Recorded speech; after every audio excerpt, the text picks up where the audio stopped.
আসসালামু আলাইকুম বন্ধুরা, আশা করি আপনারা সবাই ভালো আছেন। নতুন আরেকটা ভিডিওতে আপনাদের সবাইকে স্বাগত জানাচ্ছি। সৌদি আরবের ভিসা সম্পর্কে আপনাদের অনেক কিছু জানা রয়েছে, কারণ এই ভিসা নিয়ে দালাল বলেন, এজেন্সি বলেন, আমাদের সাথে বিভিন্ন ধরনের বাটপারি করতেছেন। বাটপারির কিন্তু লিমিট থাকা প্রয়োজন, কিন্তু সৌদি আরবের ভিসার ক্ষেত্রে এই লিমিটটা অনেকটাই ক্রস করে ফেলেছে। তার একমাত্র কারণ হচ্ছে আমাদের প্রবাসীদের অনেকটাই চাপ। এই চাপের কারণে কিন্তু যে ভিসায় পাঠাতেছে দালাল কিংবা এজেন্সি, সেই ভিসায় আপনাকে ধরিয়ে দিচ্ছে। কারণ একবার যদি আপনার ফ্লাইটটা করে দেওয়া যায়, সেই ক্ষেত্রে কিন্তু তার যে দায়মুক্ত হয়ে যাচ্ছে। এখন আপনি যদি ওই পর্যায়ে না পড়তে চান, আপনাকে অনেকগুলো বিষয় রয়েছে ভিসা সম্পর্কে। আমি এর আগেও আপনাদেরকে এই বিষয়গুলো আপনাদেরকে খুব সুন্দরভাবে ক্লিয়ারভাবে জানিয়েছি। তারপরও আমি আবার রিপিট করতেছি, কারণ এ ধরনের প্রশ্নগুলো প্রতিনিয়ত আসতেছে। আপনারা যারা সৌদি আরবের ভিসাতে আসতেছেন, সৌদি আরবের এক ক্যাটাগরির কোনো ভিসা হয় না। আপনি যদি সৌদি আরবে অ্যাকচুয়াল আসেন, একটা ক্যাটাগরির ভিসা দিয়ে আসতে পারবেন না। সৌদি আরবে আমেল মঞ্জিল ভিসা রয়েছে, আমেল সাওকাস ভিসা রয়েছে, আমেল আইডি ভিসা রয়েছে, ইত্যাদি বিভিন্ন ক্যাটাগরির ভিসা রয়েছে কাজের উদ্দেশ্যে আসার জন্য। তার মধ্যে দুইটা ক্যাটাগরির ভিসা সবচাইতে বর্তমানে প্রবাসীদেরকে একটা হুমকির মুখে ফেলতেছে, সেটা হচ্ছে seasonal work visa, temporary work visa. এই দুইটা ভিসা আপনি যখন চেক করতে যাচ্ছেন, হয়তো ফলো না করার কারণে আপনি বুঝতে পারতেছেন না যে আপনি কোন ক্যাটাগরির ভিসাতে আসতেছেন। আমেল মঞ্জিল ভিসা এর অর্থ হচ্ছে আপনি একটা নির্দিষ্ট সৌদির আন্ডারে তার বাসাতে কাজ করবেন। আমেল আইডি ভিসা একটা নির্দিষ্ট সৌদির আন্ডারে হলেও, মানে একটা নির্দিষ্ট কফিলের আন্ডারে হলেও আপনি কিন্তু অবশ্যই যে জেনারেল পোস্টের কাজগুলো রয়েছে সেগুলো করবেন। যেমন দোকানপাট, রেস্টুরেন্ট, কফি শপ ইত্যাদি, মানে বাজারে যেই সকল একটা ব্যবসা বাণিজ্য পরিচালনা হয় সে ধরনের কাজগুলো আপনি কিন্তু করবেন। কিন্তু প্রশ্ন আসে, সিজনাল ওয়ার্ক ভিসায় আপনি কিভাবে কোন সিস্টেমে কাজ করবেন। সিজনাল এবং টেম্পোরারি ওয়ার্ক ভিসা এটা কিন্তু একটা নির্দিষ্ট টাইমের জন্য হয়ে থাকে। এই ভিসার কোনো সময় আপনি ইকামা পাবেন না। সৌদি আরবে যতদিন অবস্থান করবেন, আপনাকে একটা ওয়ার্ক পারমিট দেওয়া হয়। সেই ওয়ার্ক পারমিট অনুযায়ী আপনি সেই টাইম অনুযায়ী থাকতে পারবেন বৈধভাবে। যেমন একটা সিজনাল ওয়ার্ক ভিসা মানে হচ্ছে আপনাকে একটা নির্দিষ্ট সময়ের জন্য আনা হলো, সে কাজটা শেষ হলে আবার রিটার্ন ব্যাক করে দেওয়া হবে। টেম্পোরারি ওয়ার্ক ভিসাটাও এরকমই, একটা নির্দিষ্ট কাজের জন্য আপনাকে আনা হয়েছে, সে কাজটা শেষ হওয়ার পর আপনাকে অবশ্যই চলে যেতে হবে। মানে এগুলো সৌদিদের ভালোর জন্য এবং কিছু সংখ্যক বেশি লোক পাওয়ার জন্য কিন্তু এই ভিসাগুলো চালু করেছে সৌদি গভর্নমেন্ট।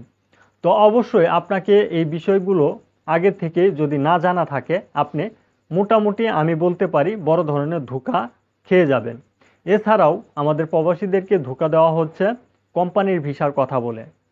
আপনাদেরকে বলা হচ্ছে কোম্পানির ভিসা, সৌদি আরবে আসার পর কোনো কোম্পানির ভিসা হচ্ছে না। অনেক সময় দেখা যায় যে আপনাকে এয়ারপোর্ট থেকে আপনি যে আসছেন বিমানবন্দরে, তখন আপনি কার সাথে যোগাযোগ করবেন? নতুন প্রবাসী একেবারে, আপনার যে সিম কার্ড, বাংলাদেশি সিম কার্ড, সেটা কিন্তু সৌদি আরবে চলবে না।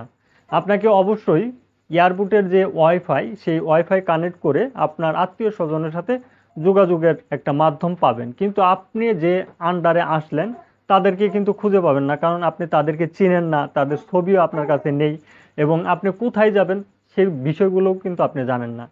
তো এমন তো অবস্থায় আমাদের হাজারো প্রবাসীদেরকে এয়ারপোর্ট থেকে কেউ রিসিভ করতেছে না। এটাও কিন্তু জটিল একটা সমস্যা। দালাল এবং এজেন্সি যে যেমনভাবে আমাদের প্রবাসীদেরকে লুট করতে পারতেছে, সেভাবে কিন্তু লুট করতেছে।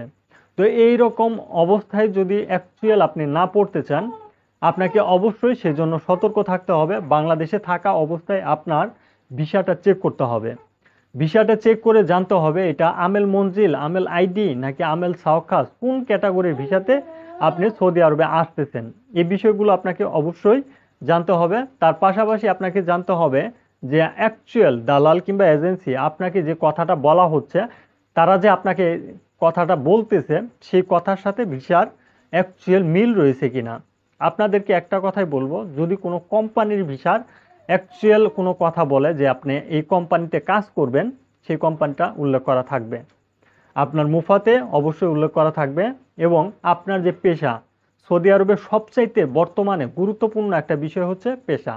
আপনার এই পেশাটা 100-এ 100% গুরুত্ব দিতে হবে। কারণ আপনি এক্সাম্পল 5 রিয়ালের একটা দোকানে কাজ করতেছেন, বর্তমানে 5 রিয়ালের একটা দোকানে সেলসম্যান হিসাবে কাজ করতেছেন, কিন্তু আপনার ভিসাটা লাগানো হয়েছে লেবার হিসাবে। আপনি তো সেলসম্যান, এখন সেলসের যেই সার্ভিসগুলো সেই সার্ভিসগুলো আপনি দিচ্ছেন 5 রিয়ালের দোকানে, কিন্তু জাওজাত আসলো, আসার পর আপনার ইকামা চেক করলো, দেখলো যে আপনি একটা লেবার, যে কোনো একটা পোস্টের লেবার, হয়তো বিল্ডিং কনস্ট্রাকশনের লেবার হতে পারেন কিংবা রোড গার্ডের লেবার হতে পারেন, যে কোনো একটা লেবার হতে পারেন, আপনার পেশা সেইভাবে দেওয়া রয়েছে, কিংবা আপনার লোড আনলোড পেশা। তো সেই ক্ষেত্রে আপনি 5 রিয়ালের দোকানে কি করতেছেন, সেখানে কি কোনো জবাব রয়েছে? কোনো জবাব কিন্তু নেই, কারণ আপনি শ্রম আইন ভঙ্গ করেছেন। বাংলাদেশের শ্রম আইন আর সৌদি আরবের শ্রম আইন রাত দিন ডিফারেন্স। আপনি অবশ্যই আইন কানুন ভঙ্গ করলে আপনার শাস্তি অবশ্যই পেতে হবে। তার জন্য হয়তো যদি আপনার উপরে মায়া করে তাহলে আপনাকে জরিমানা দিবে 50,000 কিংবা 1 লক্ষ সৌদি রিয়াল। সেই কোম্পানিতে কাজ করার কারণে সেই কোম্পানিকে গ্রামা দিবে 50 কিংবা 1 লক্ষ সৌদি রিয়াল। এখন কোনো কোম্পানিও কিন্তু চাইবে না যে এ ধরনের পেশার লোক আমার প্রতিষ্ঠানে কাজ করুক, কারণ কেউ কিন্তু নিজের বিপদ নিজে ডেকে আনতে চাচ্ছে না। এটা আমি আপনাকে এক্সাম্পল হিসাবে জানানোর চেষ্টা করলাম। তারপরেও যদি কোনো দালাল কিংবা এজেন্সি আপনাকে কোন সিস্টেমে কাজ দিবে, সৌদি আরবে কোন কথা বলেছে, সেটা কিন্তু আপনি ভালো জানেন। তবে আমার একটা রিকোয়েস্ট, যেহেতু এই বর্তমান সময়ে বেশি বাটপারি হচ্ছে, কারণ আপনি যদি ঢাকা শহরে বর্তমানে একটু ফলো করেন, প্রত্যেকটা এজেন্সি সৌদি আরবে হাজারো লোক পাঠাচ্ছে, অন্য কোনো দেশে কিন্তু এত লোক আসতেছে না। সৌদি আরবে কি এমন হলো যে সৌদি আরবে এত লোকের প্রয়োজন? এটা কিন্তু একটা প্রশ্ন এখানে রেখে গেলাম, যে সৌদি আরবের এত ফ্লাইট হচ্ছে, এত প্রবাসী আসতেছে, সৌদি আরবে এমন কি হলো যে এত কর্মীর প্রয়োজন? হাজারো প্রবাসী আপনি সৌদি আরবের 4 রাস্তার মোড়, যেগুলো ইশারা বলা হয়, যেখান থেকে আপনাদের নিয়ে যাওয়া হবে ওভার টাইমের জন্য, মানে আপনিও যদি দাঁড়ান সেখানে থেকে আপনাকে কিন্তু সৌদিরা হায়ার করে নিয়ে যায়, যেটা আমরা বাংলাদেশে অবস্থানরত মানুষদেরকে দেখি হাটে বাজারে কিন্তু কামলা উঠে, সেরকম কামলার মতো কিন্তু একটা বাজার 4 রাস্তার মোড়। সেই 4 রাস্তার মোড়ে আপনি যদি সকালে যান, ফজরের নামাজটা পড়ে যদি আপনি যান, দেখতে পারবেন হাজারো বাংলাদেশি প্রবাসী, শুধু প্রবাসী আর প্রবাসী, কারো কিন্তু কোনো ধরনের কাজ নেই, তারা সেখানে এসে অবশ্যই কাজ করতেছে।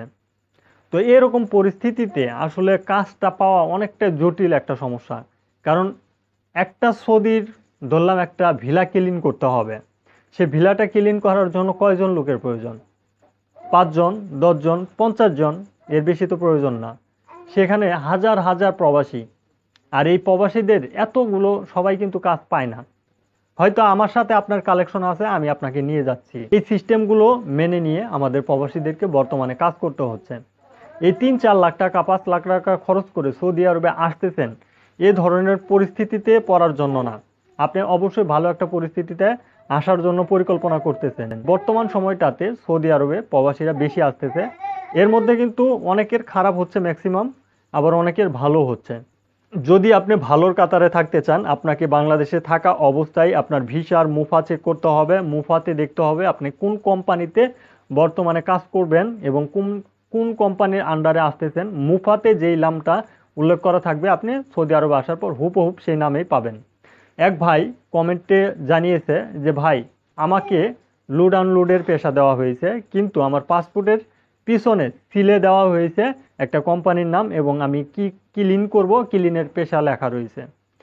সে ভাইয়ের উদ্দেশ্যে বলবো, আসলে আপনার মুফাতে যেই নামটা দেওয়া রয়েছে সেই পেশাতে যদি আপনার লোড আনলোড থাকে, তাহলে আপনি ভেবে নেন যে আপনার লোড আনলোডের পেশাতেই সৌদি আরবে আসতেছেন। বিষয়গুলো আপনাকে অবশ্যই কমন সেন্স হিসাবে নিতে হবে, কারণ সব বিষয় ভিডিওতে বলা সম্ভব না, কিছু বিষয় আপনার বুঝে নিতে হবে।